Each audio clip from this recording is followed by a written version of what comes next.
Welcome, my dear students. In this session, we'll be taking up questions based on statement and assumptions. A very important topic और बहुत सारे बच्चों को इस पर कंफ्यूजन होता है. तो सबसे पहले वी शुड नो कि what is an assumption. assumption होता क्या है? तो assumption is something that is left unsaid. कहा नहीं जाता है, छुपा होता है, ठीक है. That is taken for granted.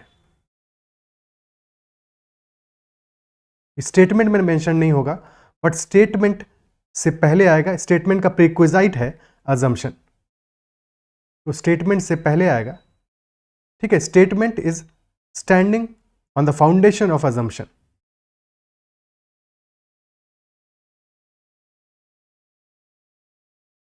तो स्टेटमेंट जो दिख रहा है हमको, अजम्पशन दिखाई नहीं दे रहा है, इम्प्लिसिट है, बट स्टेटमेंट हमारा स्टैंड करता है अजम्पशन पे, यानी कि अजम्पशन के बेसिस पे ही स्टेटमेंट बनाते हैं. For example, if you are watching this video, तो तुम्हारा अजम्पशन है कि ये वीडियो तुम्हें काम आएगा, एग्जाम में हेल्प करेगा, और तुम जब इस टॉपिक को आगे जब इस पे बेस्ड क्वेश्चंस करोगे तो डेफिनेटली इस पर्टिकुलर सेशन की हेल्प की वजह से तुम्हारा जो एक्यूरेसी है वो इंप्रूव होगा, चांसेस इंप्रूव होंगे और तुम क्वेश्चंस को करेक्टली अटेम्प्ट कर पाओगे. That is your assumption, isn't it so? तो every time whenever we are taking any decision whatsoever, हमारे पास 100% इन्फॉर्मेशन अवेलेबल कभी भी नहीं होता है. हमारे पास जो भी इन्फॉर्मेशन अवेलेबल होगा वो एक लिमिटेड इन्फॉर्मेशन होगा, ठीक है. कभी भी 100% इन्फॉर्मेशन अवेलेबल होगा और हमें उस लिमिटेड इन्फॉर्मेशन के साथ में एक डिसीजन लेना होगा. तो जब भी हम कोई डिसीजन लेंगे तो समहाउ हमें कोई ना कोई प्रेजम्पशन करना पड़ेगा, कोई ना कोई एजम्पशन करना पड़ेगा, और उस एजम्पशन पे हमारा डिसीजन बेस्ड होगा. तो जो स्टेटमेंट है वो फाइनल आउटपुट है, और उसके पीछे का जो कहानी है दैट इज अजम्पशन, वो अजम्पशन है. दो चार चीज़ें हैं जो यहाँ पे और कनेक्ट कर लेते हैं, ताकि आगे जब क्रिटिकल रीजनिंग का और सेशंस करेंगे तो वहाँ पे वो चीज़ें भी हमें काम आएंगी. कि assumption is always preceding a statement, और statement is always preceding the conclusion और इन्फरेंस. कंक्लूजन या फिर इन्फरेंस हमारा डिपेंड्स ऑन स्टेटमेंट, और स्टेटमेंट डिपेंड करता है अजम्पशन पे. तो स्टेटमेंट डिपेंड्स ऑन अजम्पशन. ये बात समझ में आनी चाहिए. Is that clear? ठीक है. तो स्टेटमेंट हमारा डिपेंड करेगा अजम्पशन पे, अजम्पशन डिपेंड करेगा, अजम्पशन नहीं, कंक्लूजन डिपेंड करेगा स्टेटमेंट पे. क्लियर? एक एग्जांपल लेते हैं. For example, this is a building, और इस बिल्डिंग का जो पार्ट हमारा, दिस इज विजिबल पार्ट. इस लाइन के ऊपर का जो पार्ट है दैट इज विजिबल पार्ट. ये तो देखता है, ये बिल्डिंग ही तो नजर आती है कि नहीं?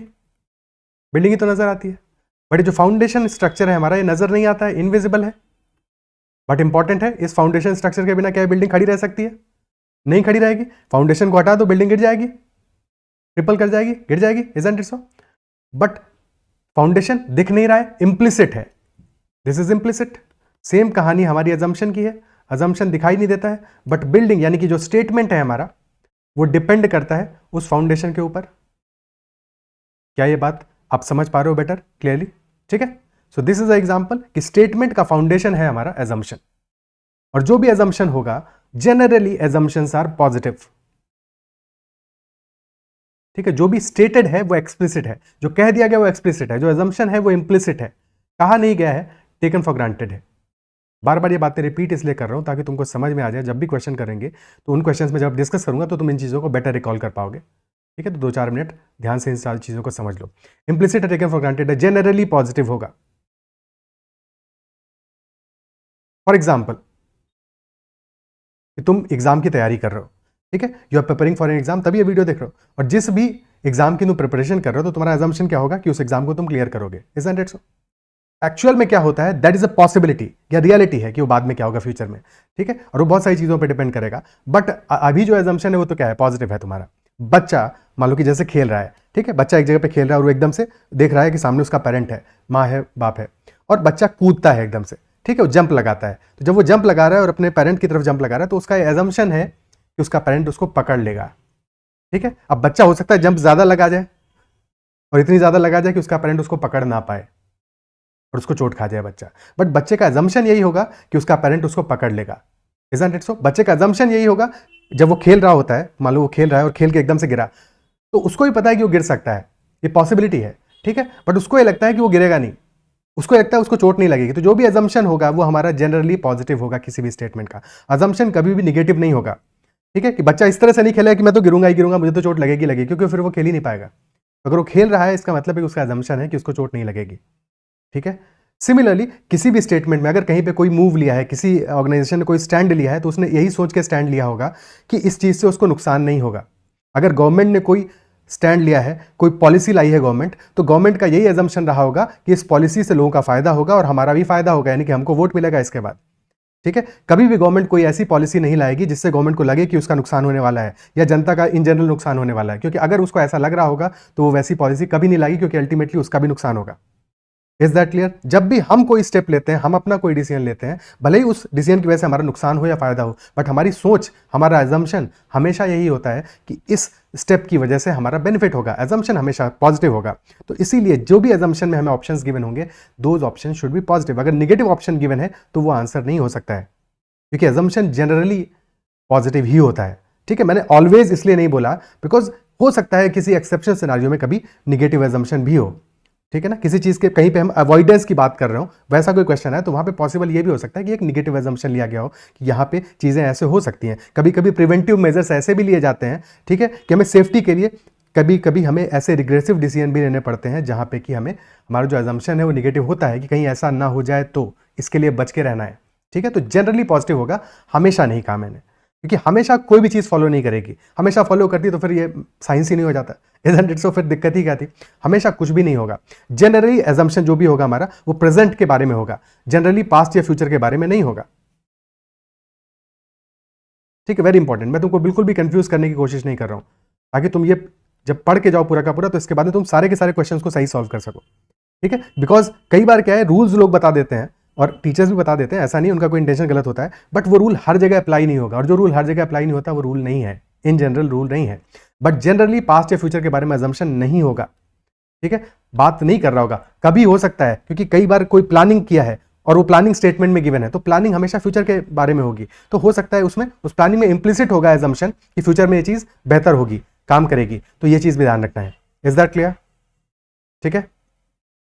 अब हम क्वेश्चंस करना स्टार्ट करते हैं और क्वेश्चन बाय क्वेश्चन समझते चलेंगे बाकी और छोटी छोटी बातों को। क्या यहां तक बात समझ में आती है? ठीक है। And if you are new to this channel, तो अगर अब तक चैनल को फॉलो नहीं किया है तो फॉलो कर लेना, और you can also connect with on Telegram at ADITYAKT and join the Telegram group that is CAT-ZAT-MBA। First example लेते हैं। तो फर्स्ट स्टेटमेंट है हमारा that A advised B, if you want to study management, join IIMs, यानी Indian institute of management, ठीक है। So A ने B को एडवाइस किया, if you want to study management then you should join IIMs। Assumption क्या है? पहला assumption में स्टेटमेंट गिवन है हमें, IIMs provide good management education, and second statement given है, B listens to advice of A. अब A ने B को एडवाइस किया है, हमारे स्टेटमेंट पे फोकस करना, स्टेटमेंट हमारा कॉन्टेक्स्ट है, ठीक है, कॉन्टेक्स्ट में ही सोचना है। कॉन्टेक्स्ट क्या कह रहा है? ए क्या कह रहा है? ए ने बी को एडवाइस किया है कि अगर तुमको मैनेजमेंट पढ़ना है तो ज्वाइन करो IIM। और अगर ए बी को एडवाइस कर रहा है तो थिंक अबाउट इट, अगर ए के दिमाग में ये बात होगी कि बी मेरी एडवाइस सुनेगा ही नहीं, तो ए एडवाइस क्यों करेगा? तो ए ने यही तो सोचा होगा ना कि बी मेरी एडवाइस को सुनेगा, और बी मेरी एडवाइस को सुनेगा, इसीलिए ए ने एडवाइस दिया है बी को। Isn't it so? यानी कि जो सेकंड वाला एजम्पशन है कि B listens to advice of A, that is correct, that is implicit, क्योंकि वो फर्म फाउंडेशन है, उस पर ही हमारा एडवाइस टिकी है, स्टेटमेंट टिका हुआ है। फर्स्ट कह रहा है IIM provide good management education, तो अगर ए ने एडवाइस दिया है बी को कि अगर तुम्हें मैनेजमेंट पढ़ना है तो ज्वाइन IIM, तो दैट इंप्लाइज कि मैनेजमेंट पढ़ने के लिए IIM एक अच्छा इंस्टीट्यूशन होना चाहिए, because if it is not a good institution तो फिर ए बी को ये एडवाइस क्यों देगा? तो अगेन ये भी हमारा फेयर एजम्पशन है, इम्प्लिसिट एजम्पशन है, इजंट इट सो? तो फर्स्ट और सेकंड दोनों ही हमारे इम्प्लिसिट है, ऑप्शन सी आंसर आ जाएगा, ये बोथ 1 and 2 आर इम्प्लिसिट। क्या ये बात क्लियर है? ठीक है। नेक्स्ट क्वेश्चन पे चलते हैं। Question number 2. The government has instructed all the private schools in the city to maintain the current fees for at least 2 more years. Government ने इंस्ट्रक्ट किया है ऑल द प्राइवेट स्कूल्स को in the city to maintain the current fees for at least 2 more years, कम से कम 2 और सालों के लिए जो फीस अभी ले रहे हो वही फीस लेते रहो। गवर्नमेंट ने ऐसा इंस्ट्रक्शन दिया है। नाउ अजम्पशन में क्या दिया है ऑप्शन हमको? Assumption number 1 is saying the authorities of private schools may not follow the government instruction as they are not dependent on government funds. And second statement कह रहा है the parents of the students of private schools of the city may still be eager to pay higher fees. Government ने क्या instruction दिया है, सारे private schools को दिया है कि मेंटेन करो करंट फीस स्ट्रक्चर को for at least 2 more years। There must be some scenario जिस वजह से कि गवर्नमेंट को ऐसा इंस्ट्रक्शन देना पड़ा है कि जो भी फीस का तुम्हारा स्ट्रक्चर अभी है 2 साल तक वही रहना चाहिए, ये इंस्ट्रक्शन है। अब अजम्पशन 1 क्या कह रहा है कि authorities of private schools may not follow the government instruction as they are not dependent on government funds. तो व्हाट पार्ट इज ट्रू कि they are not dependent on government funds may be, तो इसलिए assumption हमारा ये कह रहा है कि authorities of private schools may not follow. अब ये मे नॉट फॉलो क्या है, ये फ्यूचर की बात कर रहा है कि नहीं, कि ऐसा हो सकता है कि वो ना फॉलो करें, बिल्कुल हो सकता है, पॉसिबल है, बट क्या ये अजम्पशन होगा, क्या ये अजम्पशन होगा? स्टेटमेंट क्या है, स्टेटमेंट में गवर्नमेंट ने इंस्ट्रक्शन दिया है तो गवर्नमेंट ने यही सोच के इंस्ट्रक्शन दिया होगा कि अगर वो इंस्ट्रक्शन दे रही है प्राइवेट स्कूल्स को तो प्राइवेट स्कूल्स फॉलो करेंगे इस बात को। Isn't it so? Very important. Private schools को अगर गवर्नमेंट ये इंस्ट्रक्शन दे रही है तो गवर्नमेंट का यही प्रेजम्पशन होगा, अजम्पशन होगा कि प्राइवेट स्कूल्स इसको फॉलो करेंगे। तो ऐसा हो सकता है कि कुछ प्राइवेट स्कूल्स इसको फॉलो ना करें, या ऐसा भी हो सकता है कि सारे प्राइवेट स्कूल्स इसको फॉलो ना करें, लेकिन ये गवर्नमेंट का अजम्पशन नहीं होगा, ये गवर्नमेंट का अजम्पशन नहीं होगा इसके पीछे, ठीक है? तो अजम्पशन नहीं हो सकता, ये पॉसिबिलिटी हो सकती है, तो ये पॉसिबिलिटी हो सकती है, पॉसिबिलिटी है, बट अजम्पशन डेफिनेटली नहीं है, अजम्पशन नहीं हो सकता है। This can not be implicit behind the statement. तो फर्स्ट वाला तो गड़बड़ हो गया। सेकंड कह रहा है the parents of the students of private schools of the city may still be eager to pay the higher fees. तो पेरेंट्स ऐसे हो सकते हैं, प्राइवेट स्कूल्स में जो भी स्टूडेंट्स पढ़ रहे हैं उनके पेरेंट्स ऐसे हो सकते हैं कि नहीं ठीक है हमें कोई दिक्कत नहीं, हम तो हायर फीस पे कर देंगे, ये भी पॉसिबल हो सकता है, this is also possible. But क्या ये अजम्पशन होगा गवर्नमेंट का? अगर गवर्नमेंट ने कहा है कि फी स्ट्रक्चर को अभी चेंज मत करो, मेंटेन रखो, यानी कि गवर्नमेंट ने कहीं ना कहीं पे ये एज्यूम किया है कि पेरेंट्स जो है वो फी पे नहीं कर पाएंगे, काफ़ी सारे ऐसे पेरेंट्स होंगे, तो ये गवर्नमेंट का अजम्पशन ये नहीं होगा जो हमें गिवन है। डेफिनेटली ये गवर्नमेंट का अजम्पशन ये पॉसिबल हो सकता है, बट गवर्नमेंट का अजम्पशन नहीं हो सकता। सो हेंस आंसर होगा ऑप्शन डी। क्या इस बात को अप्रिशिएट कर पा रहे हो? छोटी छोटी बातें हैं और हर वैरायटी के क्वेश्चंस को हम कर ही इसीलिए रहे हैं ताकि तुमको वैरायटी समझ में आए कि किस क्वेश्चन को तुम कैसे आंसर करोगे, कहाँ पे तुम्हारा जो फंडामेंटल्स है, कॉन्टेक्स्ट है, उसको तुम कैसे पकड़ोगे और किस हिसाब से किस बेसिस पे आंसर करोगे। क्लियर है? स्टेटमेंट पे ध्यान देना है, स्टेटमेंट पे फोकस करना है, स्टेटमेंट क्या कह रहा है, ठीक है? Next, because of the large number of pot holes in road x reaching airport in time has become difficult. Statement कह रहा है because of the large number of pot holes in the road x reaching airport in time has become difficult. तो pot holes बहुत ज्यादा है road में और इस वजह से एयरपोर्ट टाइम पे पहुंचना is difficult now. Okay, assumption क्या कह रहा है? फर्स्ट अजम्पशन कह रहा है, या फर्स्ट हमारा जो ऑप्शन कह रहा है अजम्पशन का, वो कह रहा है reaching airport in time may not be always necessary. और सेकंड कह रहा है there is no other convenient road to the airport. Every single word that is being said in statement और in assumption is very important. हर एक जो word है उसको हमें ध्यान से पढ़ना है, ध्यान से समझना है, क्योंकि अगर सही आंसर करना है हमें हर टाइम पे तो हमारा हर वर्ड को ध्यान से पढ़ना इज वेरी इंपॉर्टेंट, क्योंकि एक वर्ड मिस करोगे तो क्वेश्चन कई बार गलत हो सकता है, ठीक है?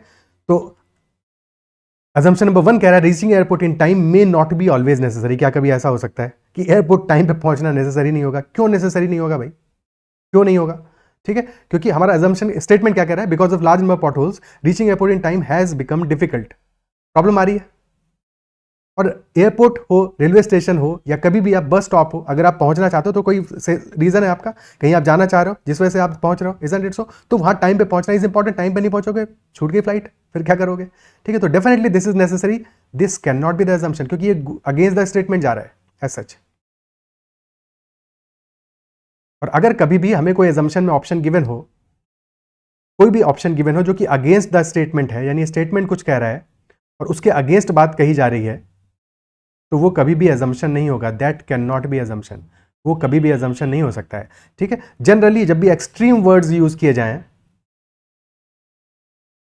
एक्सट्रीम वर्ड्स यूज किए जाएं अजम्पशन में, फॉर एग्जांपल ऑल, ठीक है, ऑल हो गया, या एवरी, इस टाइप के जितने भी वर्ड्स हैं जो एक्सट्रीम वर्ड्स हैं कि सारे लोग ऐसे ही होते हैं, या कुछ भी ऐसा, ऑल, एवरी, इस टाइप के जो भी एक्सट्रीम वर्ड्स हैं, अगर वैसे वर्ड्स यूज किए जाएं तो हमेशा ध्यान रखना है कि जनरली ऐसा कोई अजम्पशन हमारा फॉल्स होगा, या एम्प्लिसिट नहीं होगा, एक्सप्लिसिट होगा, यानी फॉल्स होगा, ठीक है? तो एक्सट्रीम वर्ड्स यूज किए जा रहे हैं तो वहां पे भी ध्यान से पढ़ना है, कॉशियस रहना है, हमेशा की बात नहीं है, जनरली ऐसा होगा, क्योंकि डिपेंड हो करता है कि ऑल लिखा हो बट ऑल के आगे भी कुछ कंडीशन गिवन हो। अगर ऑल के आगे कंडीशन गिवन है तो यानी वो ऑल पूरा वाला ऑल नहीं है। फॉर एग्जाम्पल कि मैं कहूँ कि all those students who will score more than 90% marks, तो यहाँ पे क्या आ गया, सारे स्टूडेंट्स की बात नहीं कर रहा है, ये बात कर रहा है उनकी जिनके 90% से ज़्यादा मार्क्स आने वाले हैं। तो it is not about all, it is only about some. All word use किया है, बट ऑल के आगे की जो कंडीशन है वो उस ऑल को बना देती है सम। क्या ये बात क्लियर है? ठीक है, तो हमेशा चीज़ों को प्रॉपरली समझना है। ठीक है, आधा अधूरा ज्ञान नहीं लेना है, आधे अधूरे ज्ञान से तो समस्या हो जाएगी। ठीक है, तो अगेंस्ट द स्टेटमेंट है तो जनरली गलत होगा, जनरली क्या मोस्टली गलत होगी। एजम्पशन हमेशा जो होगा वो स्टेटमेंट के फेवर वाली ही बात होगी। और सिमिलरली अगर एक्सट्रीम वर्ड्स है तो जनरल केसेस में प्रॉब्लम होगा, गलत होगा। अब हमारा पहला वाला स्टेटमेंट तो डेफिनेटली पहला वाला एजम्पशन तो गड़बड़ है, वो तो इंप्लिसिट नहीं हो सकता। सेकंड एजम्पशन क्या करे, there is no other convenient road to the airport. Okay, there is no other के बाद एक और वर्ड यूज किया है, that is convenient, that is convenient.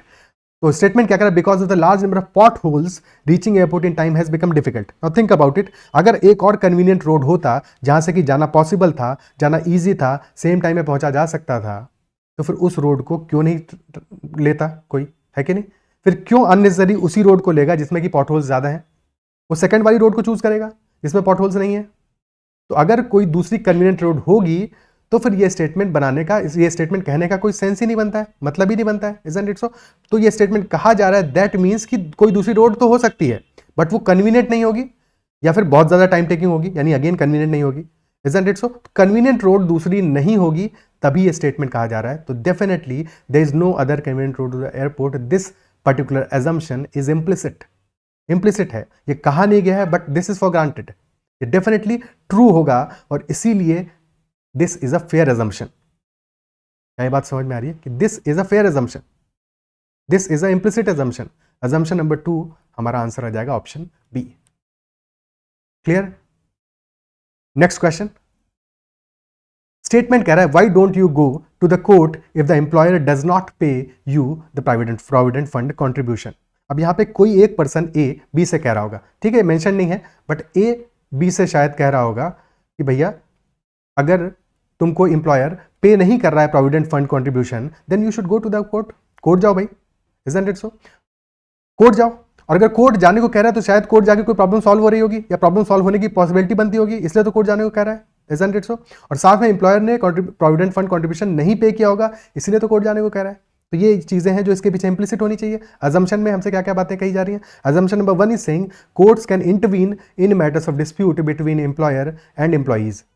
तो अगर कोर्ट इंटरवीन नहीं कर सकते तो कोर्ट जाने को कहता ही क्यों, इजंट इट सो? तो अगर स्टेटमेंट में कहा जा रहा है दैट मीन्स कि स्टेटमेंट के पीछे ये बात इंप्लिसिट है कि कोर्ट इंटरवीन कर सकते हैं in matters of dispute between employer and employees. तो definitely courts can intervene.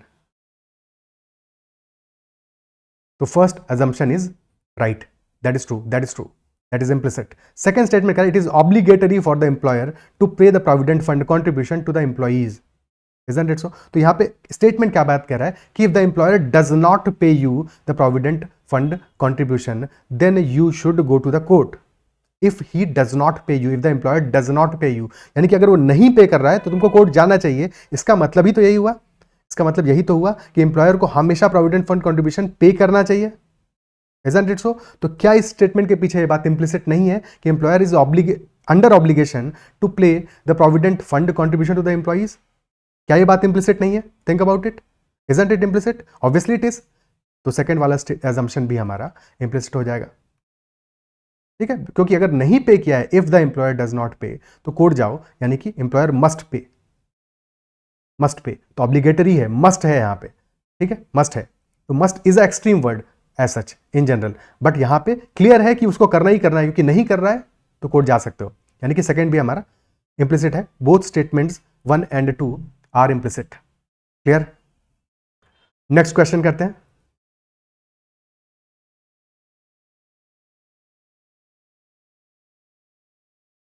Next में स्टेटमेंट कह रहा है हमारा, the state government has issued a notification to the effect that all the coaching classes must register themselves immediately, giving details of fees, infrastructural facilities and biodata of teachers. तो state government ने एक notification issue किया है so that all the coaching classes must register, यानी register करना उनके लिए compulsory है अब, themselves immediately। और क्या डिटेल देने हैं उनको?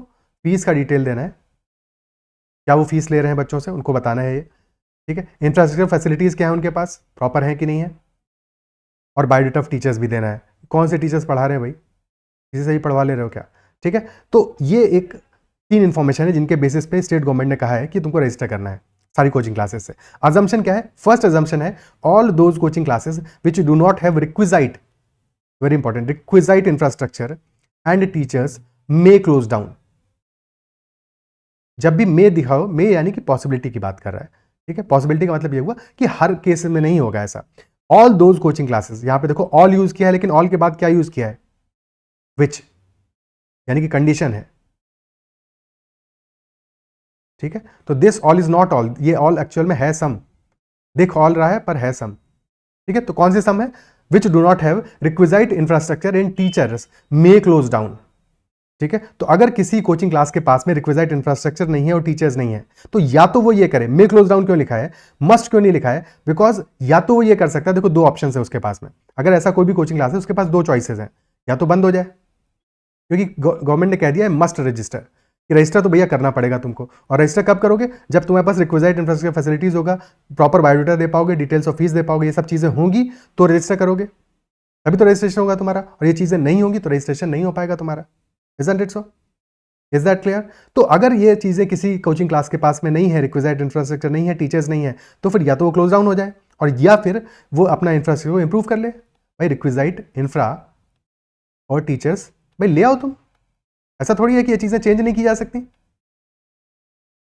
है कि नहीं? तो या तो क्लोज डाउन हो जाएगा और या फिर चेंज कर लेगा इन बातों को, सुधर जाएगा, ठीक है। तो 2 में से कोई एक चीज होगी, या इसलिए मे क्लोज डाउन लिखा होगा, मस्ट नहीं होगा, क्योंकि कई सारे कोचिंग ऐसा करेंगे कि आज नहीं होगा उनके पास रिक्वायर्ड इंफ्रास्ट्रक्चर, बना लेंगे जो जो चीजें उनके पास डेफिशिएंसी होगा, ठीक है। फॉर एग्जांपल हो सकता है कि फायर एग्जिट नहीं हो उनके पास में, तो फायर एग्जिट बना लेंगे भाई, वो बना सकते हैं ना, ठीक है। नहीं बनाएंगे तो बंद हो जाएंगे भाई, तो उनके पास 2 चॉइसेस अवेलेबल है, नहीं बनाएंगे, नहीं करेंगे, टीचर्स का क्वालिटी इंप्रूव नहीं करेंगे, ठीक है, चीजें जैसी उनसे रिक्विजाइट गवर्नमेंट चाह रही है वैसा नहीं करेंगे तो बंद हो जाएंगे, कर देंगे तो कोई समस्या नहीं है, गवर्नमेंट को क्या दिक्कत है, रजिस्टर कर लेगा प्रॉपर्ली, ठीक है। तो फर्स्ट स्टेटमेंट हमारा सही है, करेक्ट है, इंप्लिसिट है, that all those coaching classes may shut down, may close down, and that is why भाई गवर्नमेंट रूलिंग लाई तो इसीलिए है ना, कि भाई या तो तुम खत्म हो जाओ, बंद हो जाओ अगर तुम ढंग से काम नहीं कर रहे हो, और अदरवाइज ढंग से काम करो, प्रॉपरली काम करो ताकि बच्चों का बेनिफिट हो, ठीक है। सेकंड एजम्पशन क्या है? सेकंड कह रहा है all the coaching classes may hereafter charge uniform fees from all the students.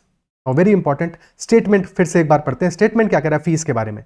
Statement कह रहा है must register themselves immediately giving details of fees. तो स्टेटमेंट सिर्फ इतनी सी बात कह रहा है कि उनको फीस का डिटेल देना है, ठीक है। ये नहीं कह रहा है कि जितने भी बच्चे हैं हर बच्चे से तुमको सेम फीस लेना है, नहीं, this is not required at all, ठीक है। तो यानी कि फीस का यूनिफॉर्म होना is not necessary as per the statement. तो फीस यूनिफॉर्म होना जरूरी नहीं है, फीस नॉन यूनिफॉर्म हो सकती है, ठीक है, डिपेंड्स ऑन द क्राइटेरिया, ठीक है। नॉन यूनिफॉर्म होने का मतलब गलत होना ही नहीं है, ठीक है। नॉन यूनिफॉर्म होने का मतलब ये वो, फॉर एग्जांपल स्कॉलरशिप दी जा सकती है, कोचिंग ऐसा कई बार करते हैं कि स्कॉलरशिप दे रहे हैं बच्चे को, किसी बच्चे से एक्स फीस ले रहे हैं, किसी से वाई फीस ले रहे हैं, डिपेंडिंग अपॉन कि जो स्कॉलरशिप में टेस्ट में उसने कैसे परफॉर्म किया, या और कई बार फैक्टर्स होते हैं, ठीक है। So that fees need not be uniform, uniform होना कोई जरूरी नहीं है। तो ये जो सेकंड स्टेटमेंट हमारा कह रहा है all the coaching classes may hereafter charge uniform fees, definitely this is not necessary, क्योंकि यूनिफॉर्म फीस की कहीं पे भी स्टेटमेंट में बात नहीं की गई है, नॉट मेंशन्ड इन स्टेटमेंट, और ना ही जरूरी है, मतलब कि ना तो मेंशन्ड है ना ही हम उससे ऐसा अजम्पशन ले सकते हैं। तो क्लियरली सेकंड वाला हमारा इंप्लिसिट नहीं है और ये रॉन्ग होगा, ऑप्शन ए आंसर आ जाएगा, only assumption 1 is implicit. Is that clear? Next question, science is a sort of news agency comparable in principle to other news agencies. Science is a sort of news agency compared in principle to other news agencies, but this news agency gives us information which is reliable to an extraordinary high degree due to elaborate techniques of verification and its capacity to survive centuries. So science should be read with as much interest as we read news. Now assumption क्या दिया है? Assumption number 1 कह रहा है science encourages investigative spirit. Think about it, हमारा जो statement given है क्या कहीं पे भी उसमें इन्वेस्टिगेशन के बारे में बात की गई है? क्या बात कर रहा है स्टेटमेंट कि science is sort of news agency, क्यों? Comparable to other news agencies, but this news agency gives us information देती है which is reliable to an extraordinary high degree due to elaborate techniques of verification and its capability to survive centuries. तो investigative spirit की तो कहीं पे बात ही नहीं की गई है, इजंट इट सो? या इसके लिए कहीं हम एजम्पशन भी नहीं ले सकते कि ऐसा है या नहीं है? तो we do not know, assumption कहीं पे भी स्टेटमेंट से हम नहीं पता लगा सकते इस अजम्पशन का। तो फर्स्ट वाला अजम्पशन इंप्लिसिट नहीं है, नॉट मेंशन्ड, इजंट इट सो? इसकी जरूरत नहीं है, चाहे इन्वेस्टिगेटिव स्पिरिट साइंस में हो या ना हो, स्टेटमेंट हमारा तब दोनों ही केसेस में विदहोल्ड करेगा, काम करेगा। स्टेटमेंट दोनों ही केसेस में सही है, तो assumption number 1 is not implicit. Second कह रहा है people read news out of interest. यहां पे क्या कह रहा है, लास्ट स्टेटमेंट हमारा कह रहा है science should be read with as much interest as we read news. तो इस पार्ट को पढ़ो, as much interest as we read news, यानी कि हम न्यूज को इंटरेस्ट से पढ़ते हैं, यही तो मतलब हुआ। इजंट इट सेइंग कि साइंस को वैसे ही पढ़ो, उतना इंटरेस्ट से पढ़ो जितने इंटरेस्ट को न्यूज को पढ़ते हो, यानी कि न्यूज को इंटरेस्ट से पढ़ रहे हो ना, यानी कि सेकंड वाला स्टेट एजम्पशन हमारा इम्प्लिसिट हुआ, that people read news out of interest, यानी कि assumption 2 is implicit, option B will be the answer. Clear है? ठीक है, नेक्स्ट क्वेश्चन। स्टेटमेंट कह रहा है most of the private companies have decided against awarding annual increase in the salaries of their employees for previous year due to current economic situations. Most of the private companies have decided against awarding, यानी कि award नहीं करेंगे annual increase in the salaries of the employees for previous year. और क्यों नहीं करेंगे? Due to current economic situation. तो current economic situation is not good probably, and that is why they are not awarding annual increase in the salaries for previous year. Assumption क्या दिया है? Assumption number 1 कह रहा है majority of the employees leave their job to protest against the decision. No statement में कहीं पे भी रिजाइन करने की बात है नहीं है। देखो फ्यूचर में ऐसा हो सकता है, पॉसिबल है, पॉसिबिलिटी हो सकता है कि तुमने नई सैलरी बढ़ाई तो एम्प्लॉइज ने कहा हम तो रिजाइन करेंगे भैया, या हम तो स्ट्राइक पे जाएंगे, हम तो प्रोटेस्ट करेंगे, ठीक है, तो पॉसिबल है ऐसा, बट अजम्पशन नहीं है, पॉसिबिलिटी है, अजम्पशन थोड़ी है, अजम्पशन नहीं है। क्योंकि अगर अजम्पशन होता कंपनी का ऐसा तो वो कुछ और डिसीजन लेती, कुछ और सोचते इसके लिए, इजंट इट सो, या डिस्कशन करते अपने एम्प्लॉइज के, बट उन्होंने एक डिसीजन लिया है कि वो एनुअल इंक्रीज नहीं करेंगे सैलरीज में एम्प्लॉइज की, तो कहीं ना कहीं उन्होंने सोचा होगा कि ऐसा नहीं होगा, मेजॉरिटी एम्प्लॉइज जॉब नहीं छोड़ेंगे, तो उनका अजम्पशन नहीं हो सकता, अजम्पशन निगेटिव थोड़ी होगा, तो डेफिनेटली गलत है। सेकंड, दीज कंपनीज में announce hike in salaries next year, again future की बात कर रहे हैं। अब कल क्या होगा किसे पता? हाँ, भविष्य की गर्त में क्या छुपा है किसको क्या पता? आज का पता है, आज ये पता है भाई करंट इकोनॉमिक सिचुएशन जो है वो स्लो डाउन का है, इस वजह से वो प्रीवियस ईयर के लिए एम्प्लॉइज की सैलरीज को इंक्रीज नहीं कर सकते हैं। फ्यूचर में वो सैलरी में इंक्रीज करेंगे या नहीं करेंगे डिपेंड करेगा फ्यूचर में इकोनॉमिक सिचुएशन क्या होगा, उस कंपनी का पर्टिकुलर इकोनॉमिक कंडीशन क्या होगा, फाइनेंशियल कंडीशन क्या होगा। तो it will depend on various factors which we do not know, which are not mentioned in the statement. तो फ्यूचर की बात तो हम कर ही नहीं सकते, और फ्यूचर में आएगा, अजम्पशन में थोड़ी आएगा, तो सेकंड वाला भी गलत है। अजम्पशन में क्या आएगा? इस स्टेटमेंट से पहले की बात आएगी, स्टेटमेंट के बाद की बात अजम्पशन में नहीं आएगी, तो सेकंड वाला स्टेटमेंट भी हमारा अजम्पशन नहीं हो सकता। ऑप्शन डी आंसर होगा कि neither 1 nor 2 will be the answer. Clear? Next, the district authority has decided to set up wireless communication along the coastline in view of the cyclonic storm hitting the coast. तो cyclonic storm is hitting the coast and that is why district authority ने क्या decide किया है? Decided to set up wireless communication along the coastline. तो already communication के लिए कुछ ना कुछ वहां पे हो सकता है सेटअप, बट डिस्ट्रिक्ट अथॉरिटी ने डिसाइड किया है कि वो वायरलेस कम्युनिकेशन भी सेटअप कर रहे हैं वहां पे, कंसिडरिंग कि साइक्लोनिक स्टॉर्म आ सकता है। Assumption क्या कह रहा है? Assumption number 1 is saying the telephone communication may be paralyzed due to the cyclonic storm. ठीक है। Assumption number 2 कह रहा है the wireless communication systems may be able to withstand the impact of the cyclonic storm. ठीक है। अब किया क्या है उन्होंने? भाई साइक्लोनिक स्टॉर्म हिट करेगा, इसलिए उन्होंने वायरलेस कम्युनिकेशन सेटअप करने का डिसीजन लिया है। तो पहला अजम्पशन इज फेयर कि telephone communication may be paralysed. देखो ये डेफिनेट नहीं है कि पैरालाइज होगा, बट उन्होंने प्रिवेंटिव मेजर के लिए वायरलेस कम्युनिकेशन सेटअप किया है कि अगर पैरालाइज होता है तो हमारे पास कम्युनिकेशन के रास्ते अवेलेबल होने चाहिए, and hence they decided to set up wireless communication. तो it may be paralysed, may be is the right word, ठीक है। तो वर्ड्स वेरी इंपॉर्टेंट, सबसे इंपॉर्टेंट है मे बी पैरालाइज्ड। तो बिल्कुल ऐसा हो सकता है कि पैरालाइज हो जाए, और ये अजम्पशन उनके दिमाग में होगा, इसीलिए उन्होंने डिसाइड किया। बैक ऑफ द माइंड ये अजम्पशन जरूर रहा होगा कि पैरालाइज हो सकता है, इसलिए चलो कोई दूसरा मोड ऑफ कम्युनिकेशन भी हमको सेटअप करना चाहिए, यानी कि this assumption must be implicit. Definitely उनके दिमाग में ये चीज होगी और ये इम्प्लिसिट रहा होगा इस स्टेटमेंट के पीछे, तो फर्स्ट वाला तो करेक्ट है। सेकंड कह रहा है the wireless communication system may be able to withstand the impact of the cyclonic storm, यानी कि may be able to withstand. देखो ऐसा जरूरी नहीं है, ऐसा हो सकता है कि ये भी ठप हो जाए, भाई वो सेटअप करें वायरलेस कम्युनिकेशन और साइक्लोनिक स्टॉर्म ऐसा है खतरनाक कि सब निपट जाए, टेलीफोन कम्युनिकेशन भी ना काम करे, वायरलेस कम्युनिकेशन भी ना काम करे, पॉसिबल है ये, ठीक है। तो जरूरी नहीं है कि ये एबल टू विथस्टैंड हो ही, हो सकता है ना विथस्टैंड करे, बट उनके दिमाग में क्या रहा होगा जब उन्होंने ये डिसाइड किया होगा कि वायरलेस कम्युनिकेशन सेटअप करते हैं। पॉजिटिव बातें यही रही होंगी उनके दिमाग में कि अगर हम सेटअप कर रहे हैं तो उनके दिमाग में यही होगा कि अगर सेटअप कर रहे हैं तो ये काम करेगा, टेलीफोन वाला काम नहीं आएगा तो वायरलेस वाला काम आएगा, कुछ तो काम आ ही जाएगा। टेलीफोनी वाला काम आ गया तो बल्ले बल्ले, फिर तो क्या टेंशन है, वायरलेस की जरूरत ही नहीं पड़ेगी। बट अगर टेलीफोन वाला काम नहीं है तो वायरलेस वाला काम आ जाएगा। बट अल्टीमेटली हम अपना काम कम्युनिकेशन का चला पाएंगे, कम्युनिकेशन जारी रख पाएंगे, and that is why wireless communication को उन्होंने सेटअप किया है। तो डेफिनेटली उनके दिमाग में ये चीज़ होगी कि ये विथस्टैंड करेगा, काम करेगा। सेकंड वाला भी इंप्लिसिट होगा। एंड आई रिपीट कि बिल्कुल ऐसा हो सकता है कि टेलीफोन सिस्टम पैरालाइज ना हो, ठीक है, ऐसा हो सकता है कि पैरालाइज ना हो, और ऐसा भी हो सकता है कि वायरलेस कम्युनिकेशन सिस्टम भी पैरालाइज हो जाए, ये भी पूरी तरह से विथस्टैंड ना कर पाए। दोनों चीजें पॉसिबल हैं, बट इंप्लिसिट नहीं है। अजम्पशन क्या होगा? अजम्पशन ये होगा, जब वायरलेस कम्युनिकेशन सेटअप करने की बात की जा रही है, डिस्ट्रिक्ट अथॉरिटी ने डिसाइड किया है, तो उसके दिमाग में अजम्पशन होगा कि ऐसा हो सकता है टेलीफोन कम्युनिकेशन काम ना करे, और ऐसा हो सकता है कि वायरलेस कम्युनिकेशन हमारा विथस्टैंड कर जाए। दोनों अजम्पशन हमारे करेक्ट हैं और ऑप्शन सी आंसर आ जाएगा। क्लियर? ओके, तो डिसीजन के बिहाइंड के जो अजम्पशन है उनके बेसिस पे हमें डिसीजन लेना है। Next question. The management of the passenger car manufacturing company has decided to reduce its workforce in view of the sluggish demand in the market.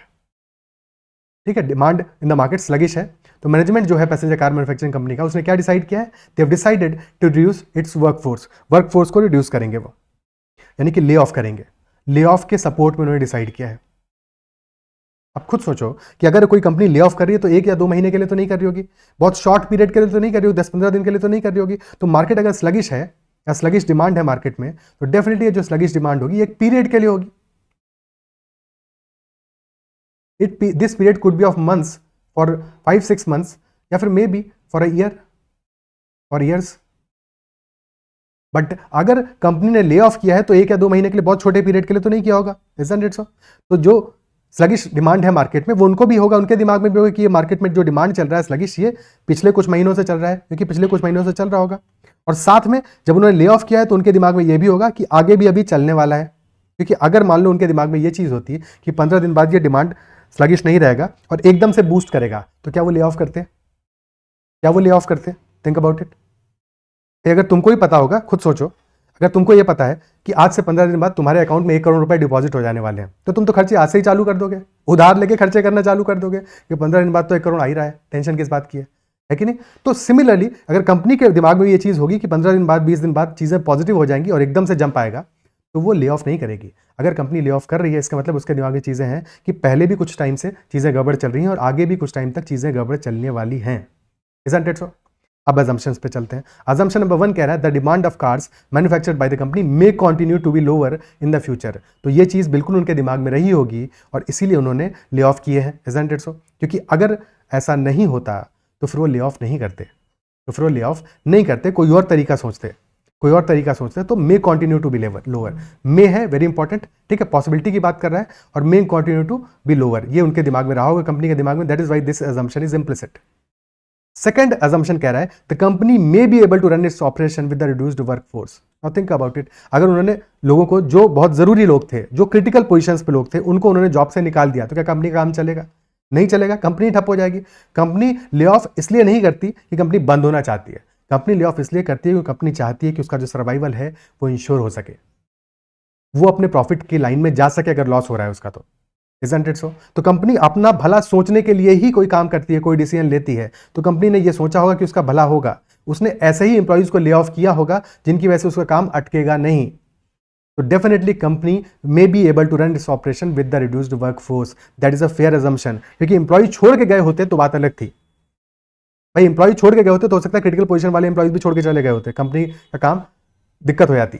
But company ने खुद से ले ऑफ किया है, खुद से अपना वर्कफोर्स रिड्यूस किया है, तो डेफिनेटली ऐसे एम्प्लॉइज को ही ले ऑफ किया होगा जिनकी वजह से कंपनी का ऑपरेशंस चलने में प्रॉब्लम नहीं आएगी। तो second assumption is also very fair and hence both are correct. Option C will be the answer. Clear? Next question. The teachers of all degree colleges went on an indefinite strike in protest against the government's decision for postponing pay revision to next year.